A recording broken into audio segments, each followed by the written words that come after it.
কথা হলো একটাই, উপরে আল্লাহ নেতৃত্ব দিচ্ছেন।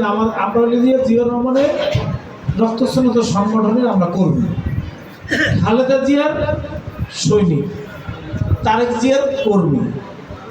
আমাদের নেতা তারেক জিয়া সরাসরি এই আমরা যখন আন্দোলন করেছি না, ফারুক ভাইকে তারেক জিয়া ফোন করছে, আমাকে ফোন করেছে, পরেও ফোন করেছে, সরাসরি এই কর্মীদের সাথে যোগাযোগ রক্ষা করেছেন। তার নির্দেশ ছাড়া আমরা কোনো কাজ করব না, কোনো রকমের বিভ্রান্তিতে আমরা যাব না। আমরা শুনবো আমাদের নেতা কি বলে। নেতা অনেক কষ্ট করেছে, বাংলাদেশে তার মা রেখেছে, তার ভাই বিদায় হয়ে গেছে, তিনি কিন্তু দেখাও করতে পারেন না। অতএব আমরা সেই দলের কর্মী, আমাদেরকে ঐক্যবদ্ধ থাকতে হবে। আর দেখেন, এই যে বর্তমান অবৈধ সরকার বিদায় হওয়ার পরে যে ইন্টেরিয়াম সরকার আছে, এখানে বহুত রকমের ঝামেলা হইতেছে। দেশে একটা বিশৃঙ্খলা করার জন্য নির্বাচন হতে দেবে না, নির্বাচন করবে না, সংস্কার আছে, আরো বহুদূর যেতে হবে, বিভিন্ন রকমের।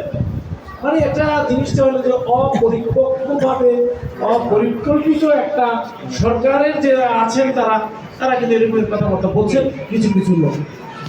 আল্লাহ রাব্বুল আলামিনের কাছে হাজার শুকর, আমরা কিন্তু সেই অধ্যায় থেকে আমরা উত্তরণ আমাদের ইনশাল্লাহ হয়েছে। আমাদের বিএনপির মাননীয় ভারপ্রাপ্ত চেয়ারম্যান জনাব তারেক রহমানের সাথে প্রধান উপদেষ্টার একটা বৈঠকের মাধ্যমে এই সমস্যার ইনশাল্লাহ আল্লাহর রহমতে সমাধান হয়েছে। ধরে নেওয়া যায় ফেব্রুয়ারি মাসে রমজানের আগে 12 তারিখ বা আর 2 দিন আগে এরকম নির্বাচন ইনশাল্লাহ হতে পারে। জাতীয় নির্বাচনে আমরা প্রার্থী চাবো কেমন, যারা আপনার সাথে আমার সাথে মাঠে ছিল।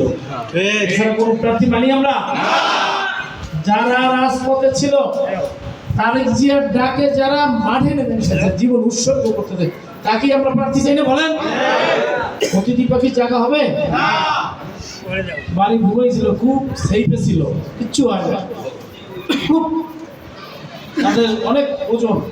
এই সমস্ত লোক দিয়ে কি আমাদের রাজনীতি চলবে? বলেন, আমাদের লাগবে ওই লোক, যে লোক আমাদের সাথে আপনাদের সাথে পাশে ছিল। এটি আপনারা কিন্তু মাথায় রাখবেন। ওকে, শোক সভায় আমি আর দিন দিয়েও আর করবো না। আপনারা সবাই বোঝেন কোথায় ভোট দেবেন, কেমনে ভোট দেবেন। 1 নম্বরে ধানের শীষে, 2 নম্বরে হলো যে আমাদের বিএনপির হাইকমান্ড তারেক জিয়া তাকে প্রার্থী দেবেন, তাকে আবার সে প্রার্থীর মধ্যে তাকে আমরা মানবো যে আমাদের সাথে রাজপথে দীর্ঘদিন আন্দোলন করেছে। ঠিক আছে, আমি বক্তব্য দিতে দেবেন না, প্রধানমন্ত্রী বক্তব্য বলবেন, তিনি এলাকার কৃতি সন্তান, তার বক্তব্য আমরা শুনবো। এরপর আমাদের মূল লক্ষ্য উদ্দেশ্য হলো এই যে আমাদের ভাই যে বিদায় হয়েছে,